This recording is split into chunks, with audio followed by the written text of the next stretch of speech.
Sorry. So I was saying, what I wanted to show you guys is that what I go through during our live sessions, it is exactly what I trade myself as well. Okay. So gold continues to push for all-time highs. In scenarios like this, as you can see from our trading economics, high impact news, gold surges to fresh highs. Gold surged above 2,950 dollars per ounce on Thursday, reaching record new highs as sustained safe haven demand grew. What does this mean?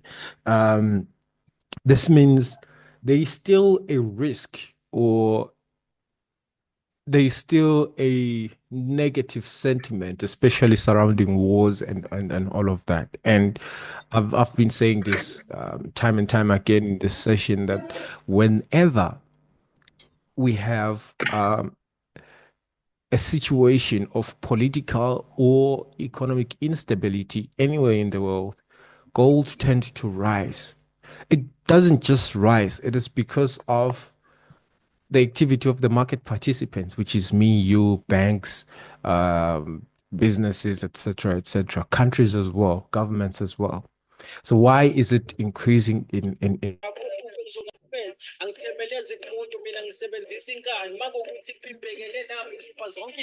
All right. Shut that down. Sorry, ladies and gentlemen, we had an interruption and in our connection. We're back though.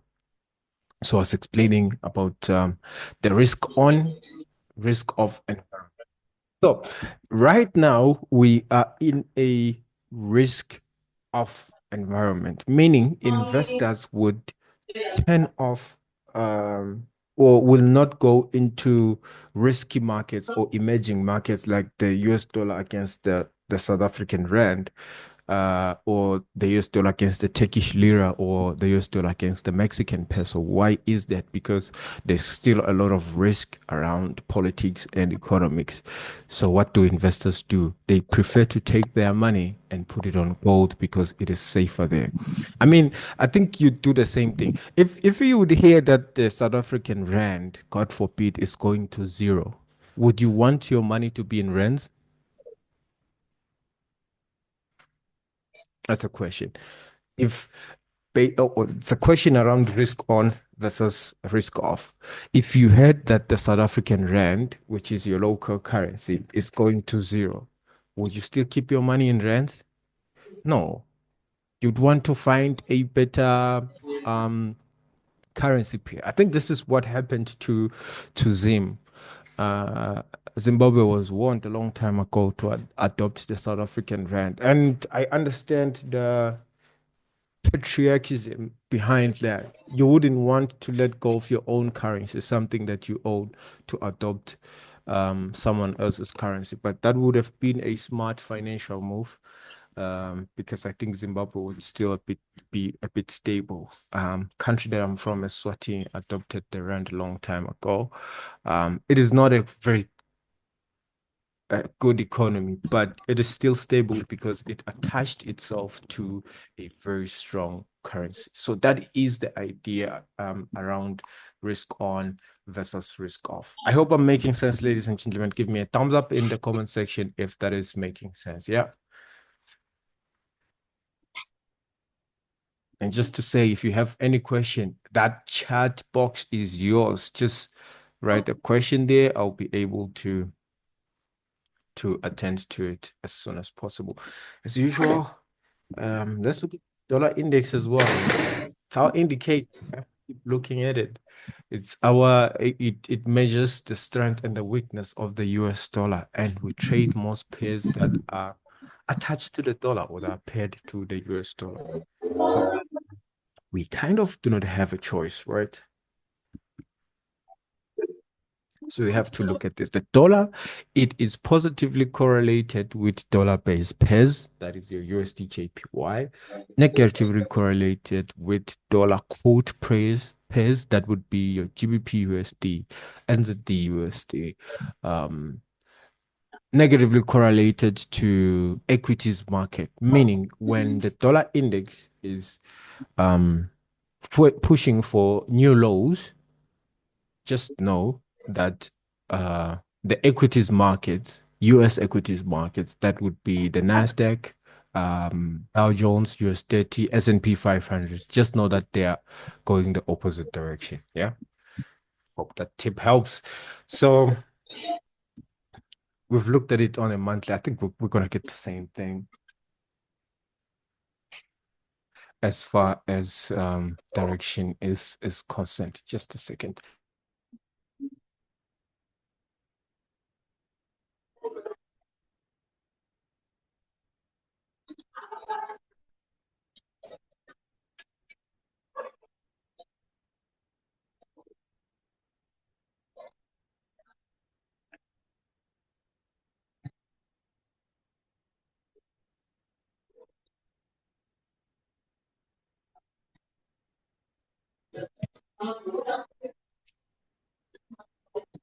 All right, ladies and gentlemen, I'm sorry about that. I was being reminded that our power might go off. So sorry about that. Our session might be short. We won't end it here now, but maybe in the next 10, 15 minutes. Apologies about that. Okay. So we're bearish on a monthly. Let us see the weekly time frame. Right, weekly time frame is bullish. Probably the daily is bullish. It is bearish. So we follow up the highest time frame. So we're still looking for selling opportunities. Should it go back to those areas? Otherwise, on the downside, potential area is 103. I do not trust areas that are here for obvious reasons. You guys know that, yeah, that this is fair value. So we constantly try to avoid this area, right? Similarly, we have fair value here, and that's an area that we avoid.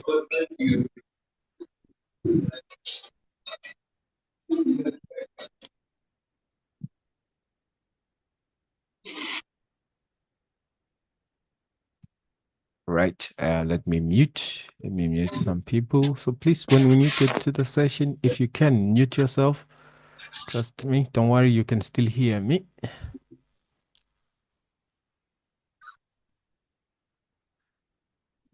Please, please, please. If you have not muted yourself, please do so.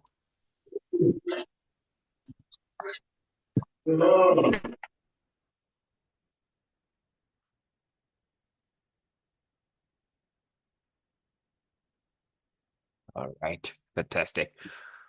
Okay. So let's go to what are we looking at now? Okay, we're on the dollar index. Let's check the 4 hour to see if there are any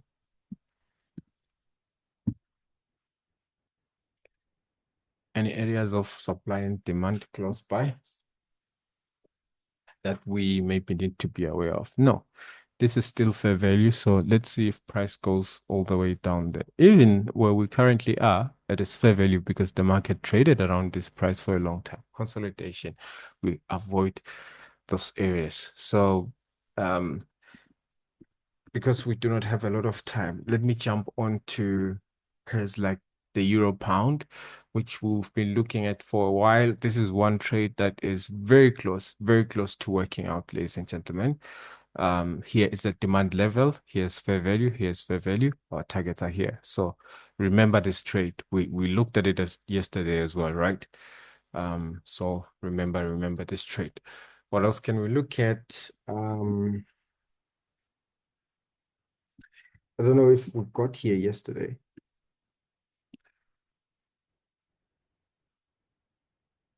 Euro NZD. Okay, we're going to look at Euro NZD. Kutara says, can we please look at Euro NZD? It's confusing me. One for me, I collected a 1:6 last week. No price back on that zone, but I see it's fair value priced now. I'm struggling to find a supply zone. Okay. NZD CHF, we looked at it yesterday. So now let us look at Euro NZD.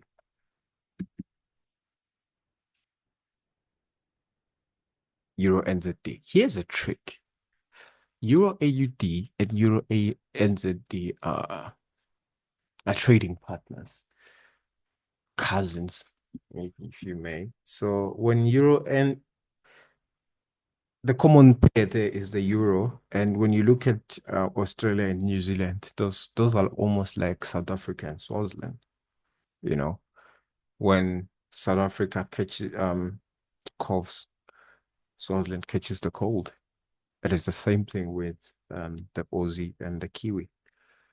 So what are we looking at here? Let's check the monthly time frame. So let's remove that for now. Monthly time frame, we're bearish and we opened in a gap this month. Month opened here.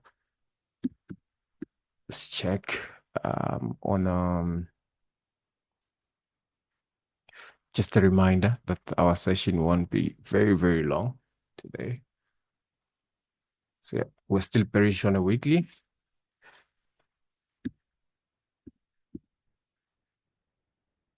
I'm sure you never heard of a way to look at the market like this. So then now here we are. If you look at this, this is fair value. You look at that, that's imbalance, Kutala. So probably your area of supply is somewhere here. Might be too far. Too far now. Right. Yes, that is the most ideal area to start from. I'm just trying to find where the supply area is very clean. I think that's where we are right now. This also does look like an area of supply. This also does look like an area of supply. Let's go down to lower time frames to see if we can refine the entry points to the exit point and get a better risk to reward ratio. So I'm fine tuning this. I don't like to go below 1 hour, but yeah, we have something very nice here. Fair value, right? Don't be afraid to call it when you see it. Once you see consolidation, avoid that area. It's a no-flight zone. So yep, imbalance. You see how price left the area very aggressively, then fair value. Then this is what you can look for, Kutala. A further push down because we're definitely taking out these lows. Hope you can see that. So these are the two areas or areas of interest. The nearest one, which I think is highly likely to be tapped into probably this week, it is 1.83500. Hope that makes sense.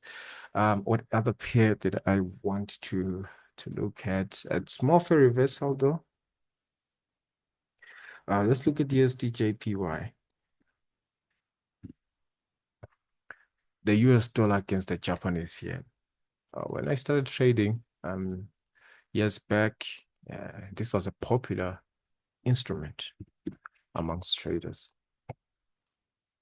So look at that. We're bearish on a weekly. Sorry, on a monthly. We should be bearish on a weekly as well. There we go.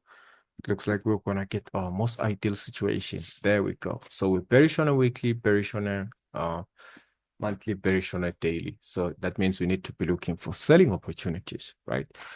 When I go back, I think the best selling opportunity should exist somewhere around here, right? Because I see fair value right below that. You see, once you start doing this thing, the chart breakdown, time and time again, you're going to get it. You're going to get it. So identify your fair value areas. This is another one, but let's look at the one that's close to current market price. And the perfect supply area for me is that one there, which we were a bit far from as of now. So the reason I was saying we might see a reversal here is there might be a potential 10 here as we see it doing now. Or the 10 could be somewhere below that area, because when I look at this area, it looks like there's fair value. So that's the thing that you have to do. You find a zone, ask yourself, isn't it around fair value? Okay. If it is, then try to find other means, try to refine that area Let's wait for the chart to load. Yep, so there we go. This is fair value to me. I think it's becoming clear for you as well as I'm zooming in. So this would be the ideal area to buy from. Look at that imbalance. And we have fair value right above that. So let me mark the fair value area because it's very important to mark it because it's easy to then be tempted to find areas of supply and demand that are within that area. So I differentiate my areas like this. Areas of interest will be gold and the area to avoid will be gray. So there we go. So this is what I have. I always have a supply and demand zone. Why? I know one area is going to be my entry and one area is going to be my exit. This way. So this is me planning for the buy reversal on the dollar against the Japanese yen. My target is up there. Look at that. Almost 1:10. 1:10 trade. So you can play around with it. 1:10 trade. Okay. So this would be a reversal trade because when we did our analysis to find direction, everything said we're bearish. Okay. Yeah. This would be a great target, not a great entry area also because once again, look to the left. So this is not a high probability area. So if it's not a high probability area, I don't shade it. So it's my potential area for target. Okay. Hope that makes sense, ladies and gentlemen. I'm gonna keep on reminding you, our time might be cut very short. I think we're probably 7 minutes or so away from that. But if you have another pair that you'd like us to look at, yeah.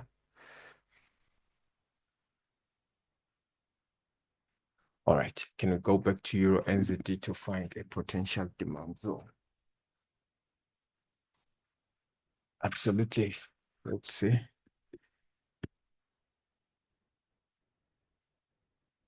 Guys, anyone is allowed to suggest a pair that would like us to look at. I have this thing, I have this feeling that some people are afraid to ask questions. So, oops, okay. Just made a mistake here. Let's go to that 4-hour time frame and start looking at demand areas. This is going to be a tricky one. So I'm avoiding fair value. Looking at this here. I think this would be the strongest push, even though there are others below it. So yeah, so this would be the target. I think this would be my first target. Should I trade this setup? Yeah. Look at that. Oops. Second, planning for this trade. If it gives a 1:5, then it's a good setup. Probably can get one here if we can force things like that, or even make entry halfway here because yeah, it's not that.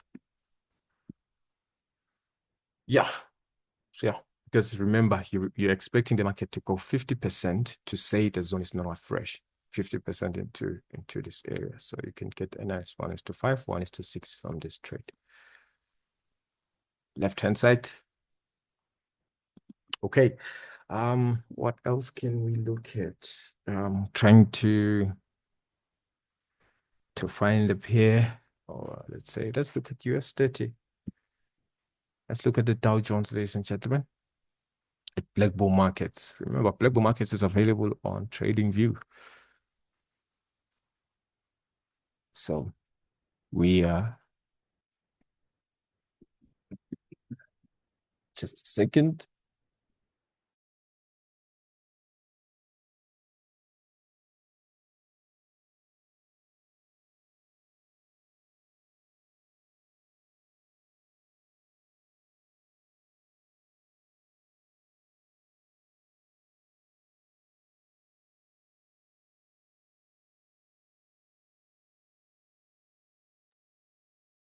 So, ladies and gentlemen, sorry about that. So let's start on a high time frame here and find the direction.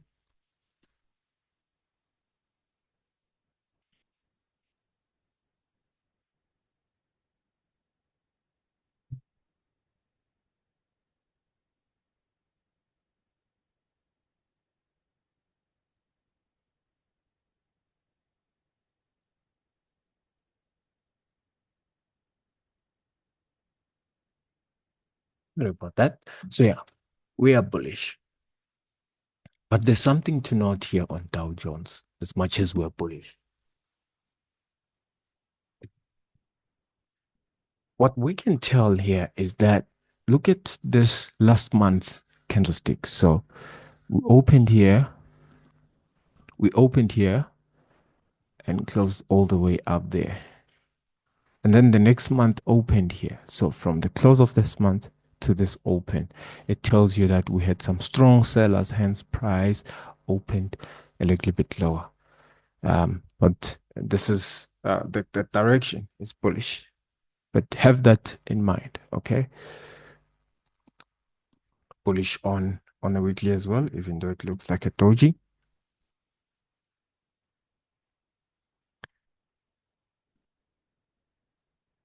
Okay, so this looks like a whole big area of fair value. Let's go down to lower time frames to see um further zoom into price. That's what they call it, zooming into price. So if you still don't see a clear area of supply or demand, what you need to do is go down with the time frames and just keep on looking. And there it is for me. Remember, we're looking for buying opportunities. So if I would have to buy this pair, I'll be looking at this area. And right above it, there's a nice fair value. Trust me, guys, if you can master this area. And then above it, we have an area of supply. So now you have to remember, you have to have an area of entry and area of exit. Sometimes it does happen that, yes, we're expecting buying opportunities, but the market starts here or even breaks the supply. If it breaks the supply, even better because it's showing us that buyers are strong. And it doesn't mean that forget about your entry here. It just means that this trade has opened up a higher profit potential and it's still going to come here and then push up. So when I say this trade has opened a higher profit potential by breaking this supply area, what I mean is this. So initially, if the market had not broken, if the market had not broken this area, maybe it says mitigated supply and just dropped, this would have been our target. We have a 1 is to 4.9 there. But now that the market has broken, I hope you're following. So it has broken, and the previous high or the valid high now is this one here at 45,500. Then our risk reward ratio changes. That's what I meant when I said if it breaks highs or lows, it opens up more profit potential. And now you have a 1 is to 7. Look at that. An extra 1 is to 3.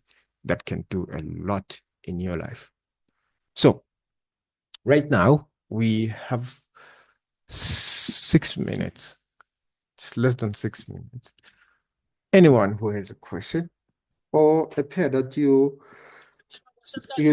sorry you'd like us to look at, just put it in the chat box.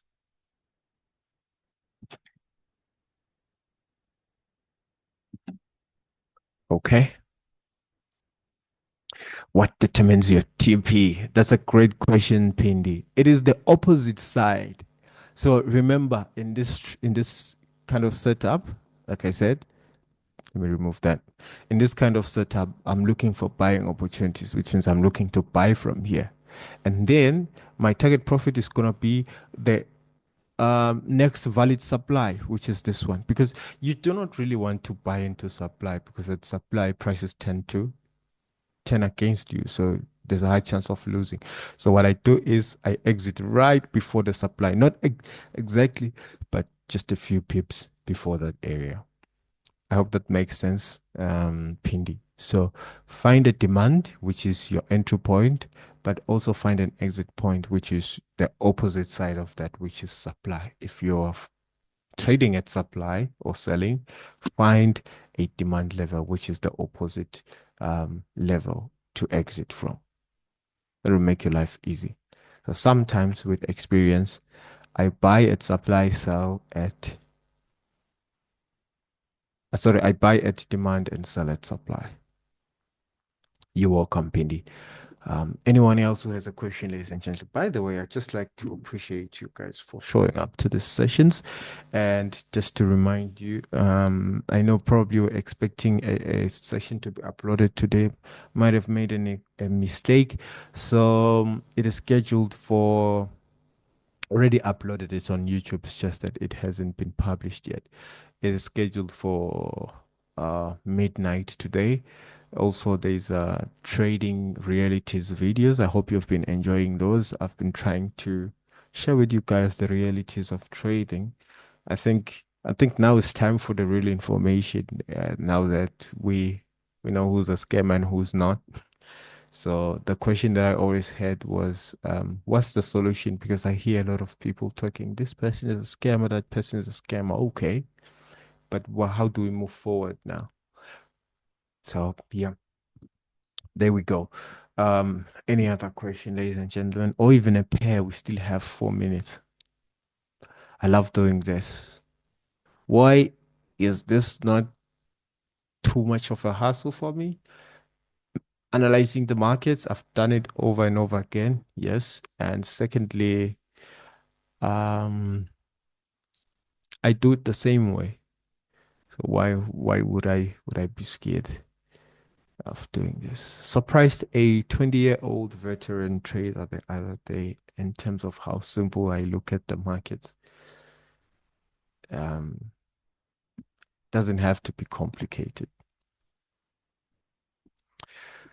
Hi Rulane. Rulane has a questions. What do I look for when determining the potential supply and demand area on the opposite side of the trade? This is a great question. So you're also looking for, it's supply and demand is the same thing. Hi, Rulani. Supply and demand is the same thing. So what you're looking for, this is a perfect example. I almost left this.